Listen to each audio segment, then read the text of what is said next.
¿Qué tal? Buenas tardes. Son las 6:30 y hoy es jueves 7 de agosto del 2025. Y ya estamos aquí nuevamente en esta transmisión en vivo de su canal Somos la 4T Noticias para podernos conectar, para podernos informar, para podernos estar bien enterados de lo que está ocurriendo en México y el mundo.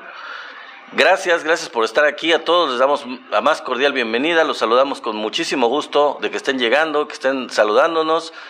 Aquí estamos haciendo unas pruebas de audio con mi esposa y parece ser que todo está muy bien. Así que saludamos a Pablo Tapia y a todos los que van incorporándose. Más adelante vamos a platicar acerca de los temas que vamos a estar platicando, que vamos a estar, comentando en esta transmisión en vivo. Saludamos a Luis Rodríguez, 4367. Gracias, mi querido amigo, bienvenido, súper bienvenido. Espero que ya, aparte de ser donador, ya estás en el top 1. Ya nos hayas visitado, ya te hayas registrado, te hayas suscrito en el canal de YouTube. Ojalá lo hayas hecho. Si no, pues te invitamos a que lo hagas. Saludamos también a José Miranda, mi querido amigo José Miranda, muy puntual siempre a la cita con esta comunidad de Somos la 4T Noticias. Así que bienvenido, mi querido amigo. Un saludo muy cordial hasta allá, hasta Estados Unidos. Gracias, mi querido José. Gracias por esos likes y gracias por estar siempre muy presente en estas transmisiones. Saludamos a Dominga Cuautle, bienvenida, que gracias por unirte también. A Pati Paniagua, también mucho gusto de recibirte, buenas tardes. Saludamos con mucho gusto a todos los que se siguen conectando a esta transmisión. Nos da de verdad mucho gusto informarles, comentar, analizar los temas del día junto a todos ustedes. Francisco García, también los saludamos con mucho gusto. También a Faustino Falcón, un saludo muy cordial, buenas tardes. También a Julio Peralta, bienvenido, buenas tardes. A Yola 138, saludos también, bienvenida, buenas tardes también. Qué bueno que nos están acompañando. Y seguimos saludando a todos los que siguen incorporándose. Por ejemplo, Julio Peralta, mucho gusto, buenas tardes, mi querido Julio Peralta.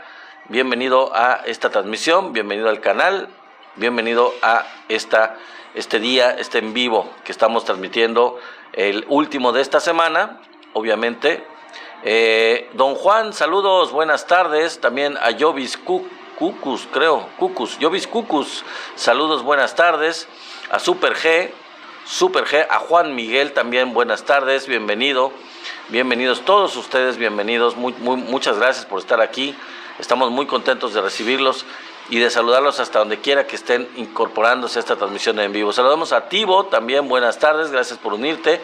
Manténganse todos ustedes conectados y repito a lo que dije al principio, si no lo han hecho, si no se han suscrito al canal de YouTube, los invitamos a todos ustedes a que lo hagan, que vayan al canal, que se suscriban, para que aumentemos y lleguemos a la meta del número de suscriptores. No nos falta mucho, así que les damos la bienvenida y les agradecemos eso. También les recordamos que tenemos nuestros likes, que espero que nos den apoyo, así como algunos de nuestros amigos que lo están haciendo. Saludamos a Chiri también, bienvenida, o bienvenido, no sé quién sea, no alcanzo a ver las letras. Mi querido Tenax, buenas tardes, el encargado de esta moderación en el chat. Gracias, mi querido Tenax, bienvenido también a mi querido amigo Antonio Sotelo, también desde allá, desde Estados Unidos, muchas gracias, muy bienvenido, igual que José Miranda, también desde allá de Estados Unidos, buenas tardes, bienvenidos ambos. Entonces les decía que así como mi querido amigo Tenax, Vite, que nos está dando tap en la pantalla, saludamos lo hagan ustedes, también los invitamos a que lo haga, también saludamos a Gadátaro, y agradecemos el corazón de Tenax Vite, que nos ayuda, nos da muchos ánimos para esta semana, para este término de semana. Saludamos a José, buenas tardes también, a She Was The Only, buenas tardes, a César Godina, también saludamos con mucho gusto.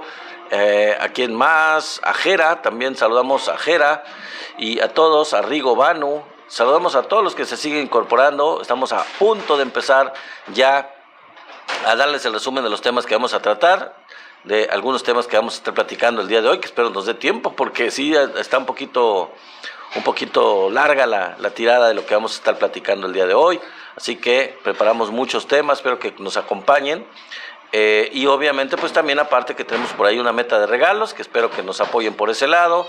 aparte de los likes, y que compartan este en vivo con más gente si nos hacen el favor, para que llegue la información más lejos y a más gente, toda la información de lo que estamos comentando, analizando, criticando, discutiendo, reflexionando los temas que están aconteciendo en México y en el mundo. Así que ojalá nos apoyen por ese lado. Seguimos saludando a Raúl Varela. Buenas tardes, bienvenido Raúl Varela, bienvenida Lili, saludos también, bienvenida a Letze, también saludamos, buenas tardes, gracias por unirse. Manténganse en esta transmisión en vivo hasta el final porque hay mucha información interesante, y no dejen de suscribirse en YouTube. Sagitario también, Tigre 123, también saludos. Robert Vázquez, también saludos, buenas tardes a todos ustedes, los saludamos con muchísimo gusto y les damos la bienvenida, por supuesto, a esta transmisión, a este canal, en este día.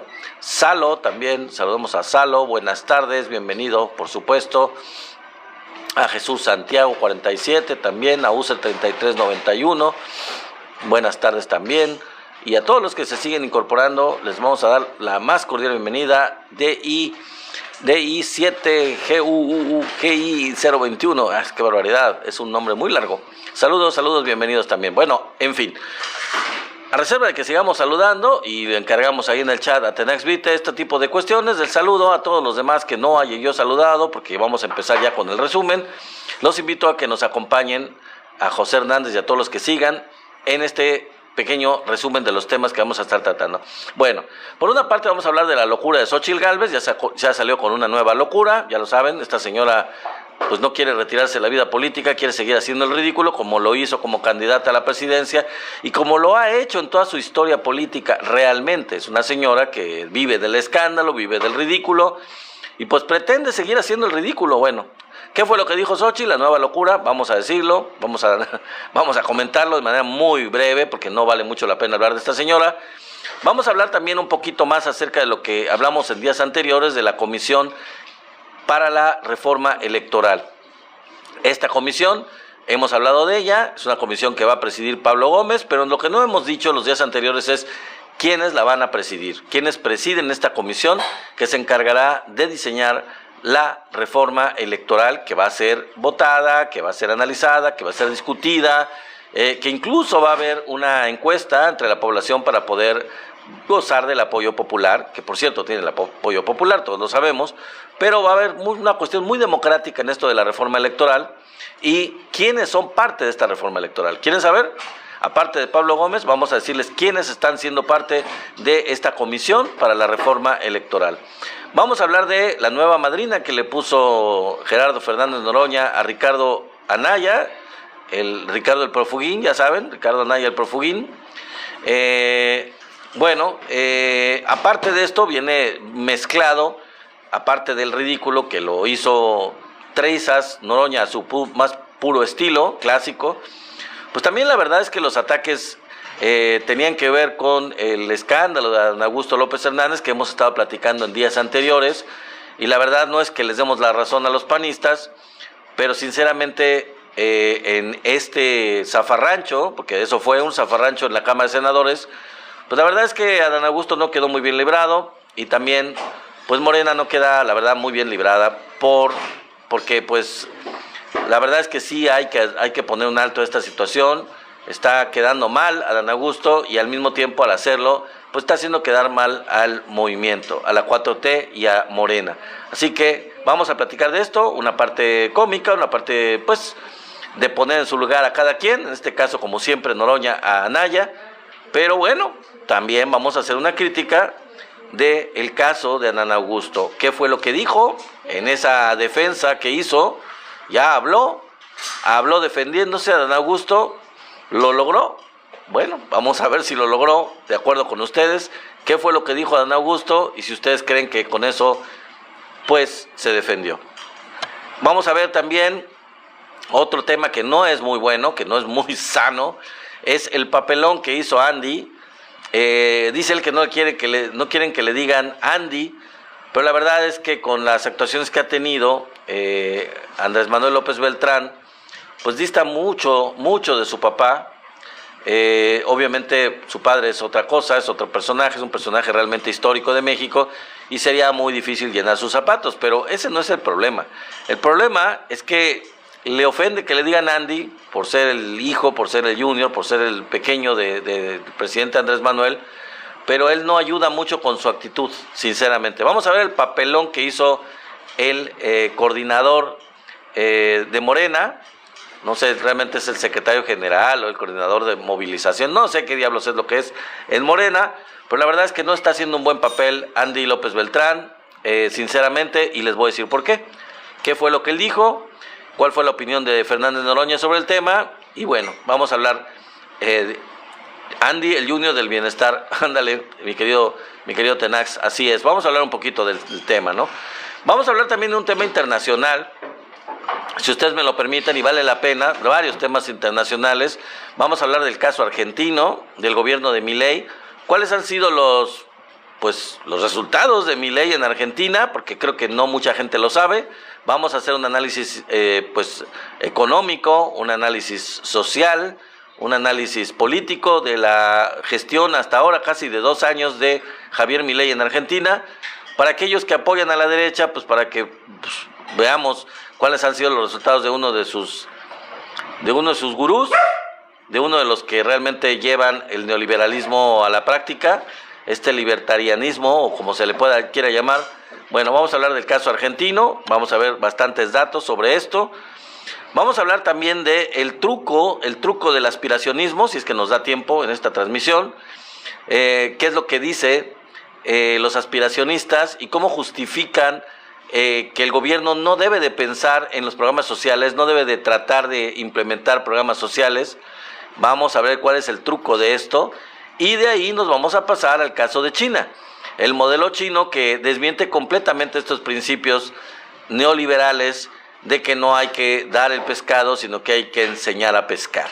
Vamos a terminar el día de hoy con este tema del modelo chino, que muestra que el modelo del neoliberal que no es lo más importante dar el pescado, sino que es enseñar a pescar, lo vital, lo importante, lo necesario, pues el caso de China demuestra todo lo contrario. Vamos a hablar de este tema ya para terminar el día de hoy.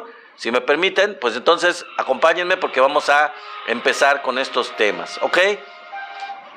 Vamos a hablar a partir de la locura de la Xóchitl Gálvez, de esta ex candidata a la presidencia, que pues la verdad, patético su caso, un caso ridículo, que ganó un segundo lugar muy discutible.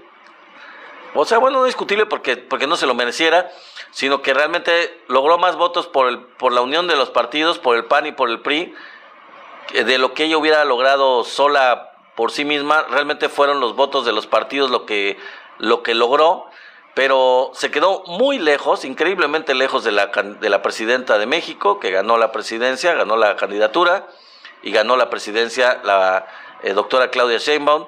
Esta señora siempre, como les dije anteriormente, siempre se ha caracterizado, no solo durante la campaña presidencial, sino como figura política, como secretaria de Fox, en todos los papeles que ha tenido a nivel político. Ahora sigue siendo una persona del todo ridícula, siempre ha sido muy polémica, siempre ha sido una pésima política, y bueno, ahora salió con una barrabasada, una tontería, y les voy a decir cuál fue. Resulta que Xóchitl Gálvez comparó a su hermana con Israel Vallarta, y pues ella dijo que pues ella quiere que saquen a su hermana de la cárcel, así como sacaron de la cárcel a Israel Vallarta. Pero bueno, habría que recordarle a Xóchitl Gálvez y a todos los que piensen como ella o le sigan esta idea absurda de comparar ambos casos y ambas personas, la hermana de Xóchitl y Israel Vallarta, que Israel Vallarta, en el caso de él, se comprobaron tanto el montaje como los testimonios y pruebas falsas que lo llevaron a estar en prisión preventiva durante 19 años. Increíblemente, un periodo muy largo que estuvo sin condena, Y bueno, pues realmente no hay comparación. En el caso de Vallarta, insisto, se comprobó el montaje tarde, se comprobaron los testimonios y pruebas falsas muy tarde, porque él no tenía un juicio, no se había dictado una sentencia en su contra. Increíblemente, el Poder Judicial funcionando de manera completamente absurda, como lo ha sido durante toda la época neoliberal y hasta hace poco, hasta ahora, en que no se ha renovado por completo el Poder Judicial. Bueno, ya se está limpiando. En el caso de la hermana de Xóchitl Gálvez, pues no hay ninguna comparación. Se le comprobaron los delitos, se le dictó sentencia y se le dictó la condena. La señora no es que esté en la cárcel con prisión preventiva, ya se le dictó sentencia porque existen las pruebas, los testimonios de su vinculación con este grupo criminal de secuestradores. No tiene nada que ver una persona con la otra, no se puede comparar. Un caso de un inocente llevado a prisión durante muchos años, torturado en vivo en una televisora, y el caso de una secuestradora que verdaderamente lo es, y pertenecía a un grupo de secuestradores, la hermana de Xóchitl Gálvez. Bueno, así que, la verdad, nada que ver. La señora quiso hacerse publicidad, quiso hablar del tema como cualquier cosa y desconoce las leyes y no puede hablar de algo de una manera tan ridícula, con tal desconocimiento. Como dice Tenax, Móchil es la mente maestra del Tolmex, del grupo de secuestradores llamado Tolmex, que así se llama el grupo, y ella era la mente maestra, ella era la que llevó a formar este grupo de secuestradores. Y por cierto, debería callarse la boca Xóchitl, porque ella recibió a su hermana y estuvo vinculada, o se le vinculó a la misma Xóchitl con algunos de estos secuestros, en donde la hermana la atrajo a sus secuestrados con una supuesta entrevista con Xóchitl Gálvez. Mediante el atractivo de tener una entrevista con Xóchitl Gálvez, su hermana, su propia hermana, atrajo a las víctimas de secuestro. Así que, híjole, yo creo que Xóchitl debería de mejor callarse la boca, porque si no, si le rascan un poco, igual y la vinculan con el caso de la secuestradora, su hermana. Bueno, vamos a pasar al siguiente tema, porque ya me estoy tardando mucho y no vale mucho la pena de hablar de la Móchil. La Comisión para la Reforma Electoral, ya habíamos hablado de esto en días anteriores. Se publicó el decreto presidencial que creó esta Comisión para la Reforma Electoral por medio de un decreto presidencial. ¿Quiénes van a estar? Ya hablamos de Pablo Gómez, ya hablamos por qué salió de la UIF y por qué está formando parte de esta Comisión para la Reforma Electoral. Él es el que la dirige, él es el principal encargado. Pero ¿quiénes acompañan a Pablo Gómez en esta comisión? Bueno, ahí les van. Rosa Isela Rodríguez, que es la secretaria de Gobernación de Claudia Sheinbaum. Ernestina Godoy, que es la consejera jurídica de la presidencia. Lázaro Cárdenas Batel, que es el jefe de la oficina presidencial. Jesús Ramírez Cuevas, que es el coordinador de asesores de la presidencia.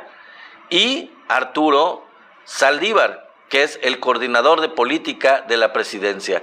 Estos personajes van a ser los que van a formar parte de la comisión para diseñar la reforma electoral. Así que, pues la verdad que es un gran equipo, todos ellos muy cercanos a la presidenta Claudia Sheinbaum, muy cercanos al pueblo, a las aspiraciones del pueblo en materia de lo que se necesita para una reforma electoral profunda, que responda a los intereses de la mayoría del pueblo de México. Así que, dice María Eugenia, la hermana de Xóchitl Gálvez es asesina. Bueno, sí, asesín, dice. Ok, sí, pues sí, nada que ver, ¿eh? Pobre Israel Vallarta, imagínense nada más, pobre, ya libre al fin. En fin, vamos a hablar de otro tema que tiene es un tema agridulce. Es un tema agridulce. Primero vamos a hablar de la parte dulce, digamos, en donde Gerardo Fernández Noroña pues puso en su lugar, ya saben cómo se las gasta, a Ricardo Anaya, cuando Ricardo Anaya insistía en que debería de dársele prioridad al tema de Adán Augusto López Hernández, analizar esa situación, y Fernández Noroña le decía que todo se iba a discutir, incluido ese tema, pero que de acuerdo a la agenda, y no se podía violentar ni cambiar la agenda del tema que tenían para discutir primero. Y bueno, básicamente lo puso en su lugar, le sacó artículos del reglamento interno del Congreso, del Senado, y le dijo: aprenda a discutir. Porque evidentemente pues Ricardo Anaya no tenía muchos argumentos, como siempre, y con los mismos artículos y los mismos argumentos del reglamento interno, Noroña lo sapeó, lo puso en su lugar y lo cayó. La verdad es que ahora viene la parte amarguita un poquito, ¿no? La verdad, sinceramente, amigos, es que se armó un verdadero zafarrancho en el Senado por el caso de Adán Augusto. Independientemente de lo que les dije con el caso de Anaya, de la discusión con Noroña, pues eventualmente terminó tratándose el tema de Adán Augusto, y se armó un verdadero zafarrancho.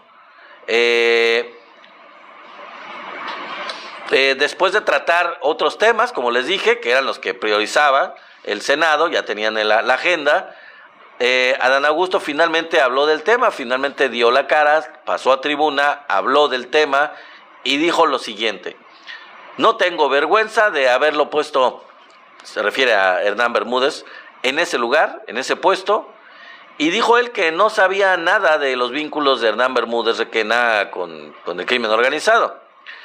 Esto ya hemos hablado mucho en días anteriores, que nos parece extremadamente raro. Aquí habría que decir que si no lo sabía, malo, y si lo sabía y aún así lo hizo, pues peor.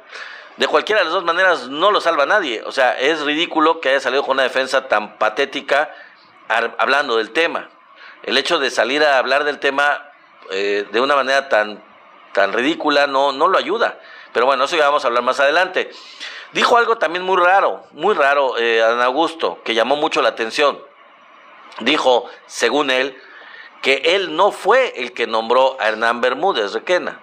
Y la pregunta es, pues entonces ¿quién fue? Porque si no fue él y él era el gobernador del estado de Tabasco, ¿quién colocó como secretario de Seguridad y Protección Ciudadana en ese puesto a Hernán Bermúdez Requena? Eso le correspondía al gobernador. ¿O quién lo puso si no es él, si no era él? Me pregunto yo si está tirándole la bolita al presidente López Obrador. Si es así, sería el colmo de la traición, la desconsideración.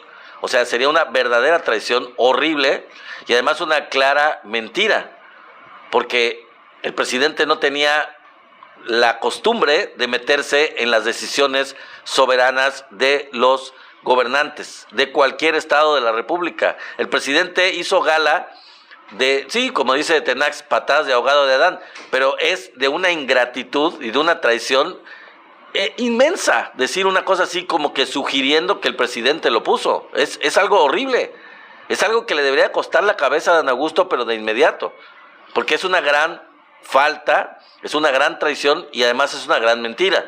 El presidente López Obrador, todas las veces, en todos los casos de su presidencia y como jefe de gobierno de la Ciudad de México, nunca se metió en decisiones que no le correspondieron a él.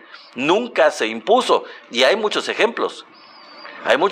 En el caso particular, fíjense, del gobierno de Claudia Sheinbaum en la Ciudad de México, hubo muchos ejemplos en donde las decisiones las tomó, malas o buenas, las tomó Claudia Sheinbaum y el presidente se mantuvo completamente aparte. Nunca se impuso o le impuso condiciones o decisiones a la presidenta ahora, Claudia Sheinbaum. Dice ahí, Tenax dice, bueno, en fin, pero bueno, esa es mi opinión, ¿no? Esa es mi idea. Yo siento que realmente el presidente hizo gala y demostró que él tenía mucho respeto por las atribuciones de cada quien. Si no, vean a Gers Manero, cómo lo dejó hacer y lo dejó no hacer. Y ganas tenía el presidente de meter la mano, de obligarlo a hacer su trabajo, de imponerse a él, pero como la fiscalía era independiente, y así hay muchos casos, ya no voy a hablar mucho más, pero hay muchos casos en donde se demuestra que esto que dijo Adán Augusto es una verdadera mentira, es una completa mentira y es una falta total de respeto al presidente Andrés Manuel López Obrador. Bueno, la verdad es que no se ayudó a sí mismo con lo que dijo Adán Augusto, la verdad no se ayudó para nada, o sea, quedó más enterrado que lo que se puedan ustedes imaginar. Y lógicamente los panistas hicieron, pero lo que quisieron, pidieron que ya se imaginarán ustedes, pidieron que lo sacaran esposado del Senado y usaron megáfonos a diestra y siniestra para alterar la orden del día, para alterar la sesión, para quererse imponer a la brava por medio de megáfonos. Incluso hasta Alito Moreno aprovechó para tirarle a Adán y para darse su taco y ponerse como la víctima y ponerse como un gran estadista y decir que él no tenía vínculos con ningún cártel, que él, o sea, él ponerse como el bueno. Imagínense nada más para que Adán Augusto, para que Alito se pusiera como la víctima y como un gran estadista, un gran político que no tenía nada que ver con Adán Augusto porque él era mejor que Adán Augusto. Bueno, en fin, o sea, les dio carrilla, les dio por su lado, o sea, ayudó esta posición tan patética de parte de Adán Augusto. Saludos, mi querido Marco, bienvenido. Esta posición tan ridícula, verdaderamente, tan desagradecida, tan falsa de Adán Augusto, deja muy mal a Morena, afecta mucho los intereses del movimiento y le dio, pues, carta blanca realmente a... Saludos, gracias por el corazón. Luisa María Alcalde, pecho tibio, no creo amigo, dijo Tenax. Bueno, pues eso dice Tenax, en fin. Luisa María Alcalde, pues la verdad no está haciendo un trabajo muy bien, estoy de acuerdo con Tenax, lo mismo que Andy. Ahí sí como que creo que les falta, pero bueno. El Senado por mayoría rechazó, como se hubiera podido esperar, a pesar de todas estas cosas que hicieron los panistas y Alito y todo, el Senado por mayoría rechazó pedirle licencia a Adán Augusto. Pues sí, la mayoría es de Morena, se pueden imaginar ustedes. Pero la verdad es que sinceramente todo esto le mete mucho lodo, le mete muchas piedras en el camino, muchos traspiés a la 4T y a Morena y al movimiento en el Senado de la República, la verdad. Y sinceramente yo les puedo decir que Monreal y Adán Augusto ya, honestamente, ya cumplieron su función. Ya de plano, ya cumplieron su función. Ya lo que tenían que hacer ya lo hicieron. Y en el pasado, ahorita ya no hacen gran cosa. Están de más. Y si esto de Adán Augusto no demuestra que él está de más y que se tienen que deshacer de él, pero rápido. Sí, claro que sí. Mi querido Marco, desde luego, te agradezco mucho que, a diferencia de ayer, hoy sí estuviste presente desde temprano. Siempre te estamos esperando y te agradecemos mucho tu permanencia aquí en el canal y que estés como siempre apoyándonos. Bueno, entonces les digo, estos dos personajes y otros más en Morena están de más y son inservibles al movimiento. Igualmente, Berrinche Marcelo dijo Tenax. Totalmente... Berrinches Marcelo, sí, también mi querido Tenax, obviamente Marcelo Ebrard, Marcelo Ebrard, aunque es un fifí y es un neoliberalcito y es un izquierda light, pues por lo menos Marcelo parece ser que en donde está, parece estar haciendo algo, realmente. Pero bueno, ahí sí creo que podría estar sirviendo, pero lo que son Monreal y Adán Augusto están de más, son inservibles al movimiento ya, y de hecho son un lastre. No solo son inservibles, no solo es que estén de adorno ahí, es que ya son un lastre en el Congreso. Ya, en la Cámara de Diputados uno y en la Cámara de Senadores el otro. Ya no tendrían por qué ser coordinadores ahí. Solo sirven, y ya desde hace tiempo, a sus intereses, y no sirven a los intereses del movimiento. Pero bueno, Ojalá y la presión del movimiento, la presión del pueblo haga énfasis en esto para que ya Morena haga cambios y que haga algo, porque ya no se puede tener personajes tan tóxicos y tan que están generando un lastre en el movimiento. Bueno, vamos a hablar del papelón de Andy. Bueno, pues sí, ciertamente hizo un papelón. Dice Mark MX, manchan al movimiento. Así es, están manchando al movimiento y por eso tienen que actuar y actuar ya. Tienen que actuar. ¿A quién le corresponde? ¿A este alcalde? O no sé, pero alguien tiene que hacer algo, ya. Bueno, el papelón de Andy, ya seguimos el tema. Andy López Beltrán declaró que el hotel de Japón le costó 7,500 pesos diarios, nada más. Y eso dijo en una respuesta, en una carta de toda la crítica que hubo de que lo ventanearon en Japón, dándose las vacaciones allá y comprando en tiendas aparentemente exclusivas. Y eso y muchas otras cosas más las declaró en una carta que fue muy, muy desafortunada. No la tengo aquí, pero la carta fue muy desafortunada. No le hace bien a Andy lo que dijo en esa carta, la verdad. Incluso Gerardo Fernández Noroña declaró que la carta fue muy mala. Fue una pésima carta. No lo deja nada bien.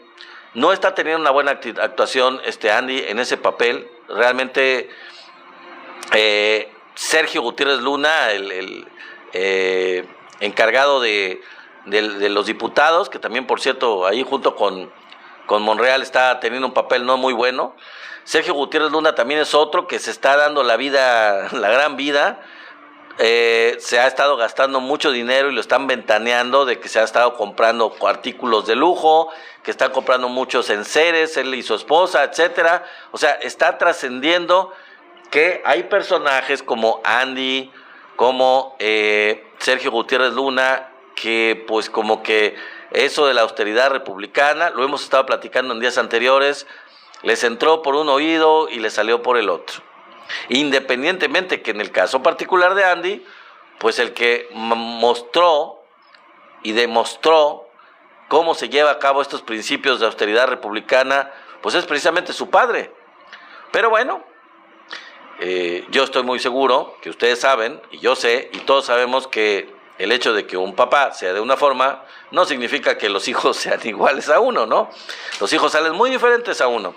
Si no, pregúntenle a Benito Juárez o pregúntenle a José María Morelos. Ya no podría decir a quiénes más, pero a muchos más les ha pasado que sus hijos salen todo lo contrario a ellos. Todo lo contrario. Y bueno, pues yo no esperaría que Andy saliera todo lo contrario a Andrés Manuel, pero pues parece que sí, parece que está saliendo distinto.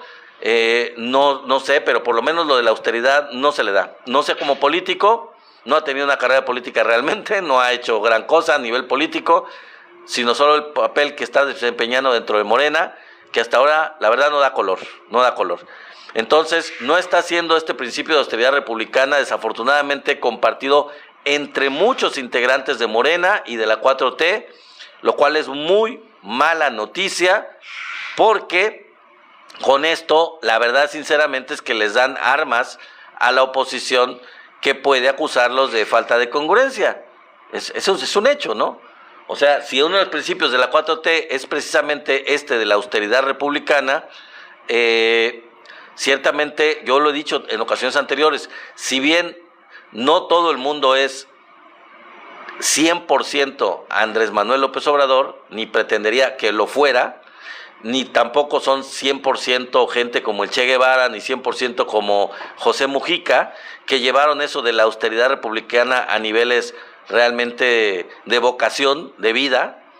Pues por lo menos acercarse a ese ideal sería lo deseable, pero distanciarse de ese de ideal y darse la gran vida, pues yo creo que es un mal mensaje, un pésimo mensaje para un partido en cuyos principios se basa mucho que no puede haber un gobierno rico con un pueblo pobre, y un gobierno rico incluye, perdón, se me movió la cámara, un gobierno rico incluye obviamente no solo a la presidencia o al gobierno federal, sino a los demás ámbitos de gobierno, los senadores, los diputados, todos los que son parte de ese movimiento a nivel político, desde la presidencia hasta los municipios, en todos los niveles. Entonces, todos deberían de llevar ese principio a cabalidad. Bueno, el caso argentino, vamos al caso internacional, ¿no? Porque nos vamos a salir un poco de México. Fíjense, el caos de lo que ha creado Javier Milei en Argentina. Estos son los logros de Javier Milei en 493 días como presidente de Argentina. 196.6% de inflación acumulada, 216% de devaluación acumulada, 20,000 millones de dólares en nueva deuda adquirida con el Fondo Monetario Internacional. Ya había pedido una buena cantidad muy grande el expresidente de Argentina, yo no me acuerdo cómo se llama, el neoliberal que estuvo antes de Fernández. Bueno, después me voy a acordar. Por ahí, si no me acuerda mi querido amigo Tenax, me va a ayudar con eso. Ya había adquirido una gran deuda antes de salir de la presidencia, y dejó a Alberto Fernández embarcadísimo, a todo el país de Argentina lo dejó embarcadísimo con una deuda gigantesca que no pudieron cubrir, que no pudieron refinanciar, y les dejaron un paquete tremendo. Bueno, Javier Milei contrató 20,000 millones de dólares de nueva deuda aparte. También entre enero y junio del 2025, Javier Milei destinó más al pago de intereses de la deuda, 34.8 billones, que a las jubilaciones y las pensiones. Y ahorita vamos a hablar de eso, que para esos destinó nada más 25.5 billones. Milei ha producido en Argentina 5 millones más de pobres, de lo cual ya son 25 millones de pobres en ese país. O sea, subió, fíjense nada más el porcentaje, subió 5 millones el número de pobres en un país en donde ya había 20 millones, le subió a 25 millones de pobres en lo que va del gobierno, que todavía no acaba. Y aunque supuestamente Milei ha disminuido la inflación, ha aumentado la pobreza y la desigualdad. Ahora, ¿por qué? Bueno, ¿por qué dicen que ha disminuido la inflación? Ya saben, los típicos neoliberales, no, es que tienen controlada la inflación. Pues sí, pero no hay crecimiento.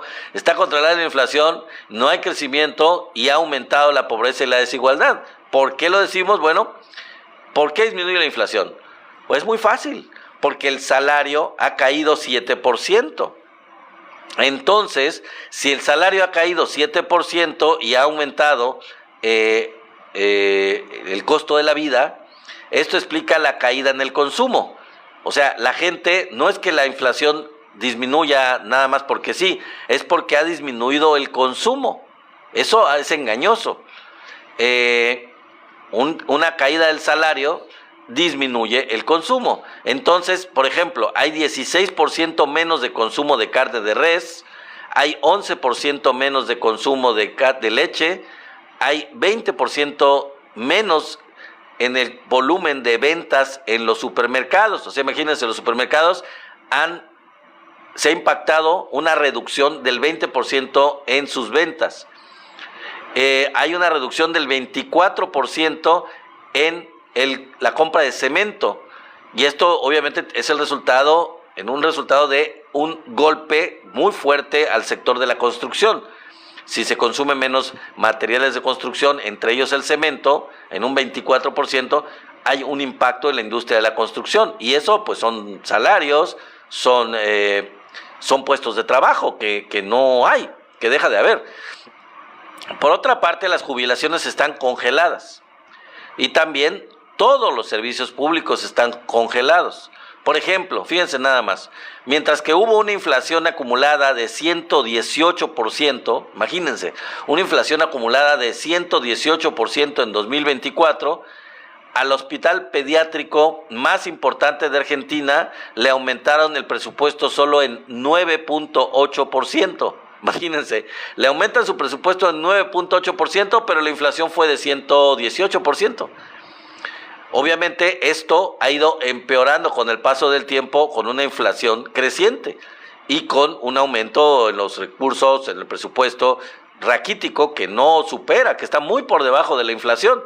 Obviamente no puede igualar la inflación, está muy por debajo. Entonces, Milei también redujo pensiones y lógicamente hay muchas protestas por la reducción, el congelamiento en las pensiones. Entre ellas, las protestas más importantes y más grandes de Argentina son precisamente de los pensionados. Y una respuesta del gobierno de Milei ha sido una represión violenta del gobierno contra estas manifestaciones en toda Argentina. También Javier Milei eliminó los medicamentos oncológicos para los enfermos de cáncer. O sea, simplemente pues que se curen como puedan, porque antes tenían como parte del servicio de salud pública los medicamentos contra el cáncer, todos los pacientes que necesitaban medicamentos oncológicos que son carísimos. Bueno, quitó este apoyo y ahora los enfermos de cáncer se tienen que valer por sus propios medios con medicamentos que son carísimos y no pueden costear. Entonces les digo, antes eran gratis. Y también eliminó el programa de detección temprana de cáncer en mujeres, de cáncer de mama y de cáncer ginecológico. También lo eliminó. Ok, Mauricio Macri. Gracias, mi querido Tenax. Se me olvidó Mauricio Macri. Ya se me olvidan los nombres. Sí, el neoliberal Mauricio Macri, que fue el expresidente argentino antes de Alberto Fernández y que dejó endeudadísimo adrede a Argentina antes de salir de la presidencia, con la idea de que si adquiría esta deuda gigantesca, pues eso le iba a permitir ganar la elección presidencial. Pues no la ganó, pero dejó empeñado a Argentina. Bueno, ok, seguimos. También, aparte de el programa de detección temprana de cáncer en mujeres, también retiró los apoyos por discapacidad. Ya los discapacitados, cero apoyos que se tenían en el gobierno anterior de Fernández. Se eliminaron los apoyos por discapacidad. Privatizó la empresa encargada del suministro de agua en Buenos Aires y en todo el estado, no solo en la ciudad, sino en todo el territorio de lo que es Buenos Aires, fuera de lo que es nada más la ciudad, municipio, supongo, algo así. Privatizó el agua y eso le dio la libertad, evidentemente, a la empresa privada recién privatizada de subir las tarifas como le dio la gana, a voluntad. Simplemente subió el precio del agua como quiso la empresa privada recién privatizada, recién adquirida los derechos del agua de ahí de Buenos Aires. Y ya puede, y lo hace ahora, cortar el servicio a los argentinos que no paguen luego de periodos de al menos 15 días. Si un argentino que tiene el servicio de agua potable no lo paga en 15 días, pues se lo cortan simplemente. Como resultado, imagínense, las tarifas aumentaron en 2024, en el año pasado, en 331%, al estilo gringo, al estilo de Texas, ¿se acuerdan? De cuando hubo ese problema de la luz. Bueno, pues le subieron la tarifa del agua, en este caso del agua, no de la luz, en 331%. Y pues la empresa, como es privada, puede subirles el precio del agua a los argentinos y cortársela cuando le dé la gana. Nadie los para, es privada. Lo increíble es que dicen que Milei está bien en las encuestas, pero pues no en todas. Ahorita les vamos a mostrar algunas. Por ejemplo, en una encuesta dice: ¿cómo se identifica usted hoy? A los argentinos, claro. 53.6% de los argentinos se considera antimileísta. 28.1% se considera mileísta y 18.3% de los argentinos dice que no sabe. Ahora, también hay otra encuesta que dice lo siguiente: el 47% de los argentinos consideran que su situación personal empeoró los últimos 6 meses y un 15% dicen estar igual de mal. O sea que si sumamos los que dicen que están igual de mal y los que dicen que su situación está peor, a ver, son 5 y 7, 12, va una, 4 y una, 5 y una, 6, 60 y ¿qué? 62% de los argentinos dice que su situación pues está mal, simplemente. Mientras que 15% de los argentinos dicen que están, estos son los mismos. Solo el 36% de los argentinos oscila entre el que mejoró y el igual de bien. 36% de los argentinos que están, digamos, a favor. El 36% de los que votaron por el partido de Milei reconocen que llegan a fin de mes peor que antes, cada vez en mayor medida.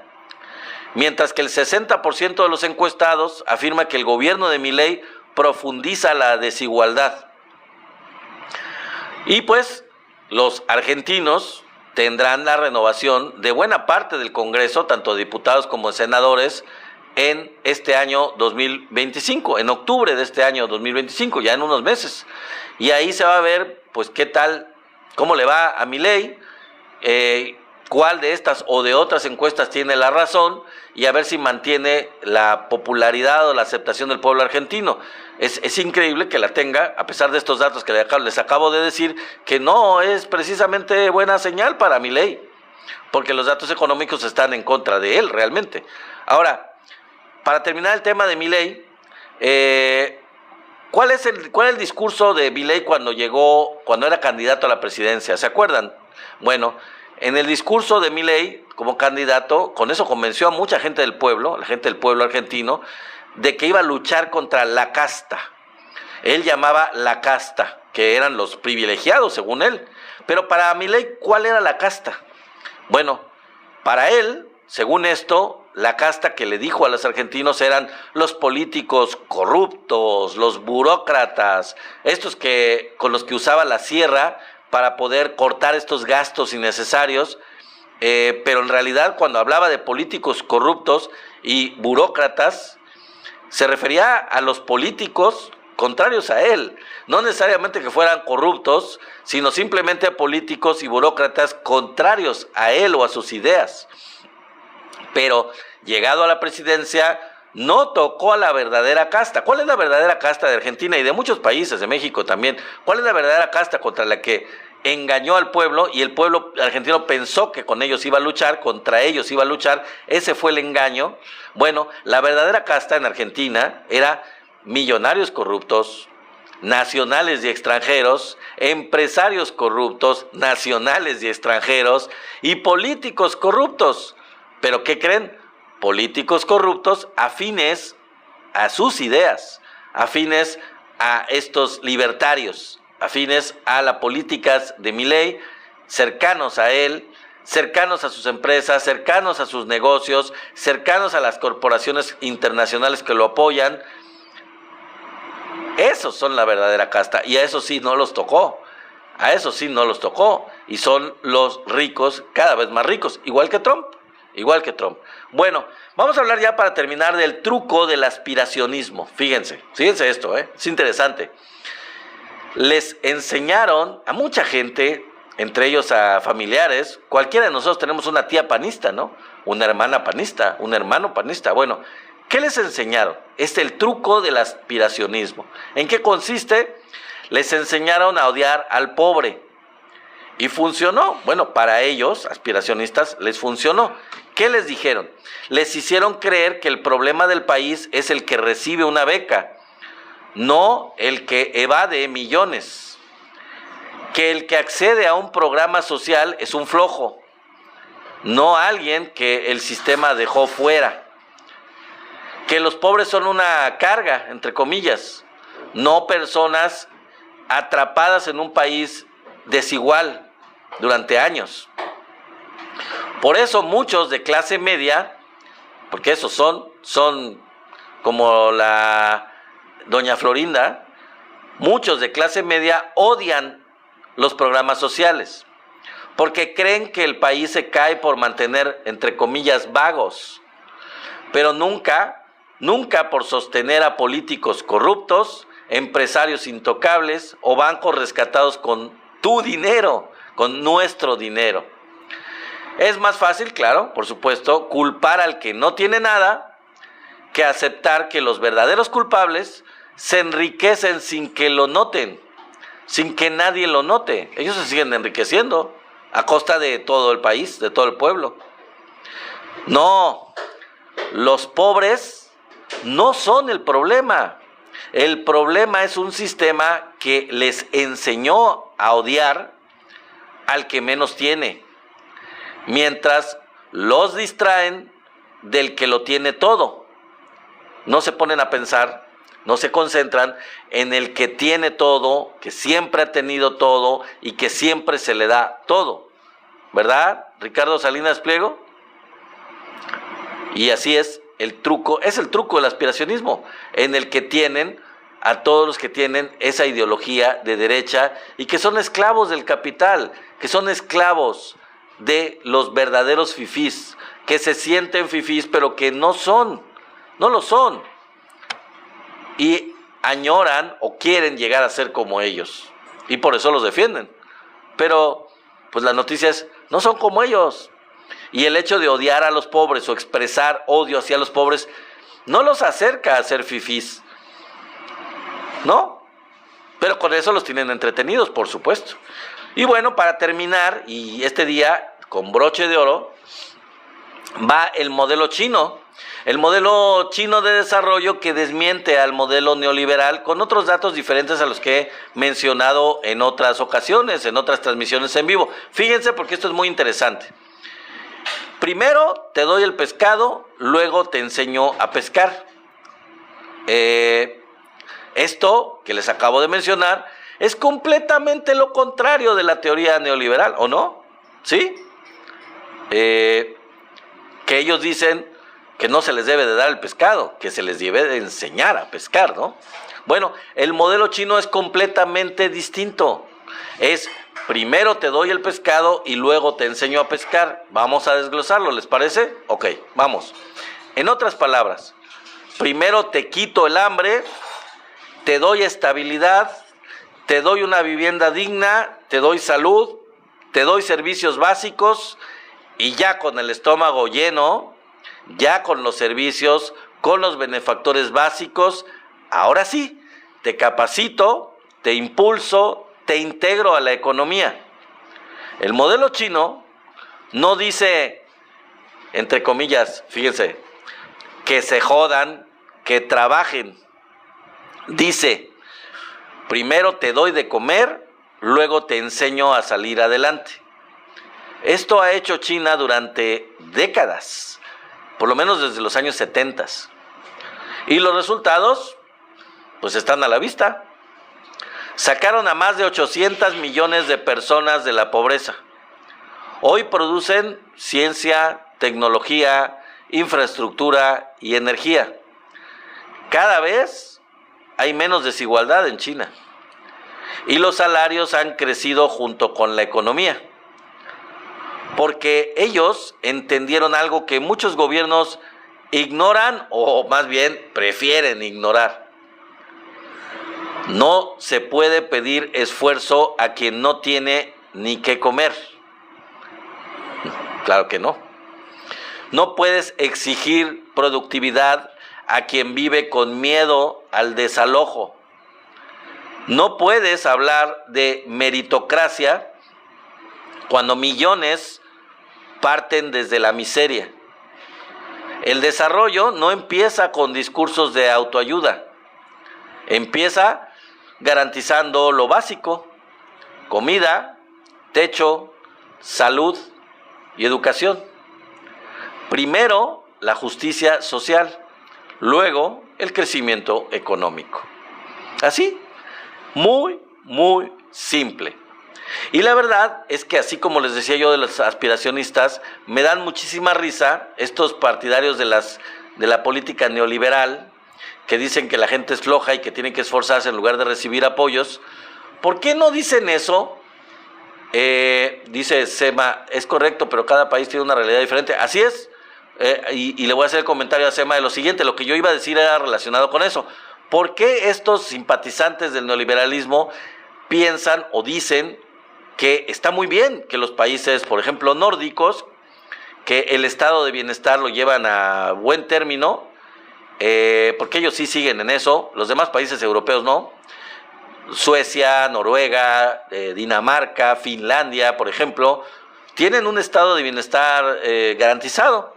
La gente tiene garantizados los servicios básicos de salud, educación, vivienda, en fin, todos los servicios básicos los tienen garantizados,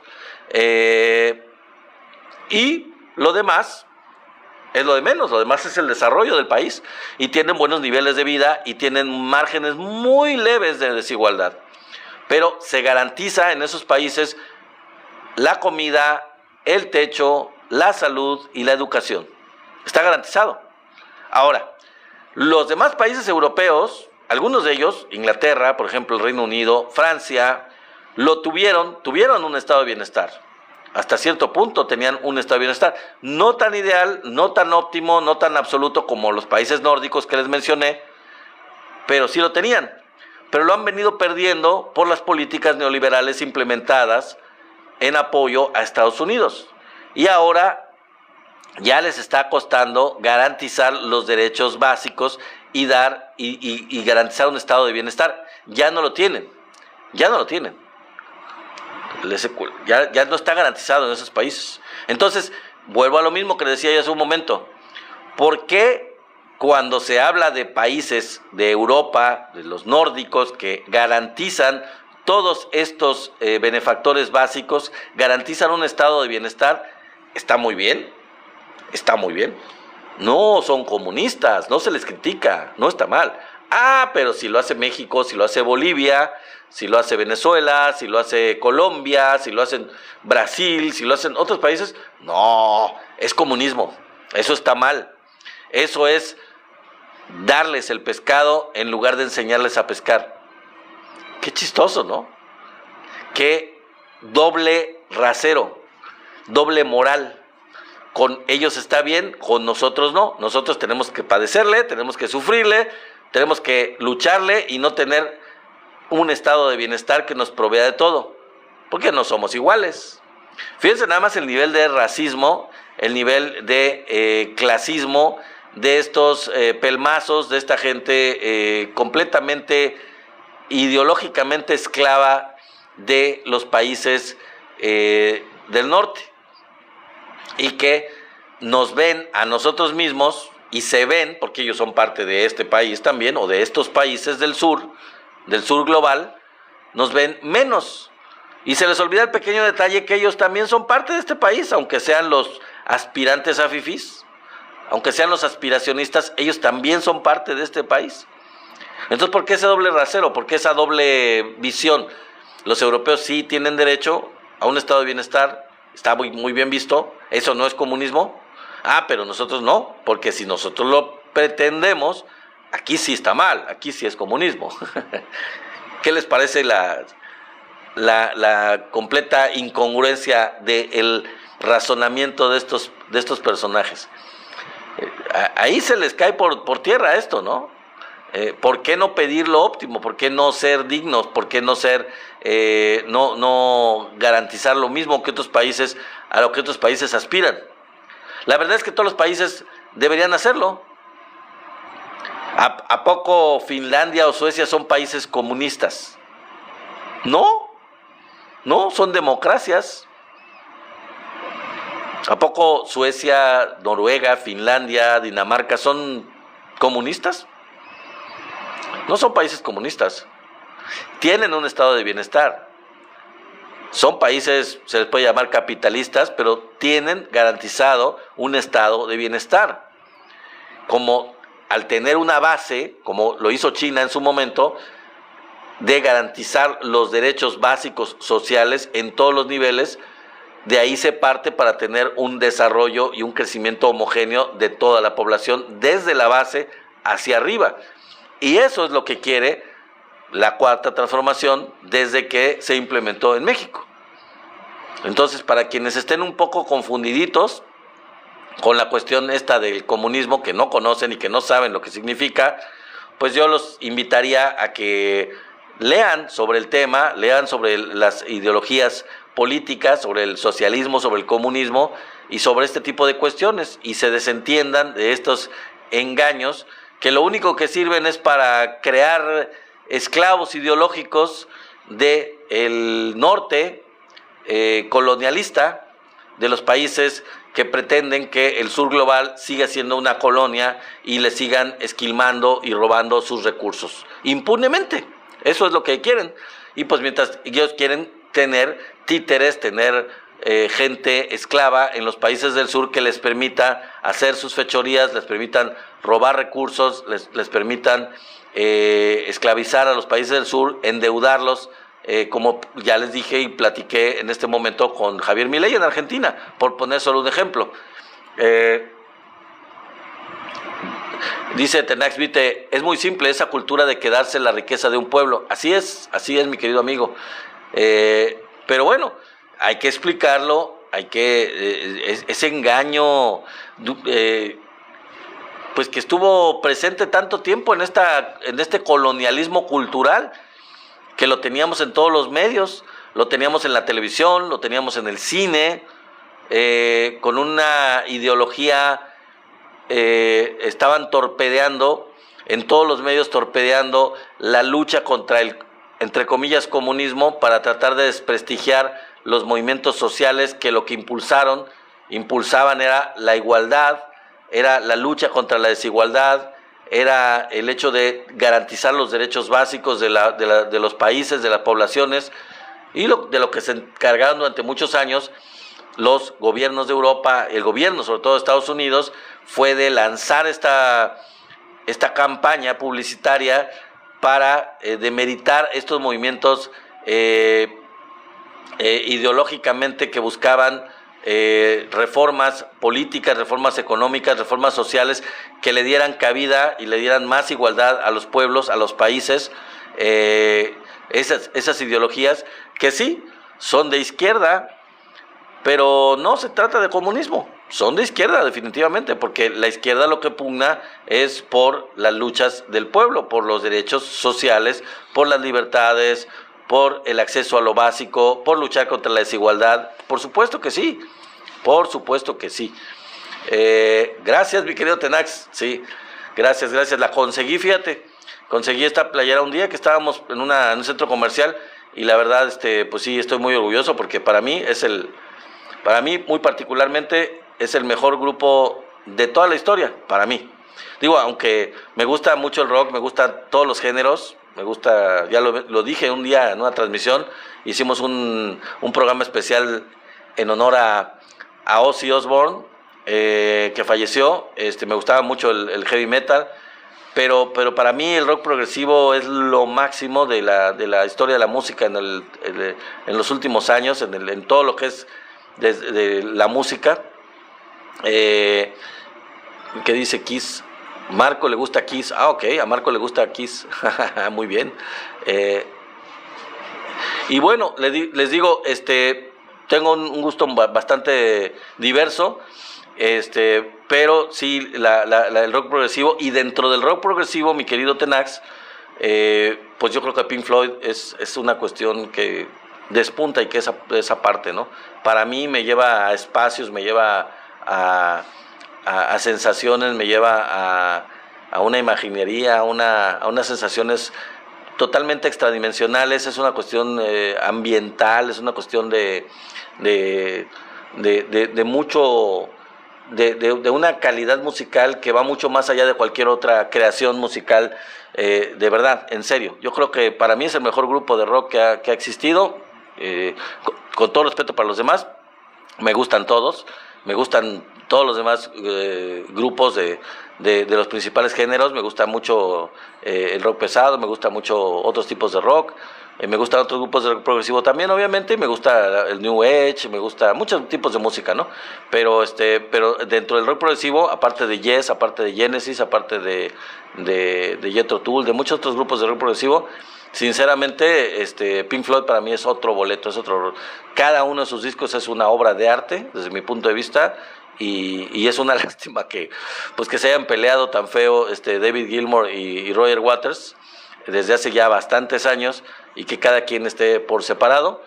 Pero yo creo que incluso cada uno de ellos por separado es otra cosa, tienen una calidad musical y una, de verdad, trascienden, pues. Ellos son otra cosa a nivel de creación musical, cada uno en su estilo, cada uno por su lado, y la unión de esos dos grandes genios pues creó una maravilla que fue Pink Floyd.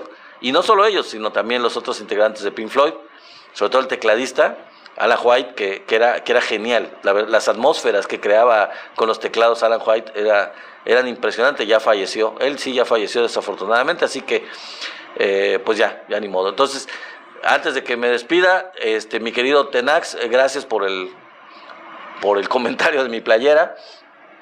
Dice Marco, eso era música de verdad.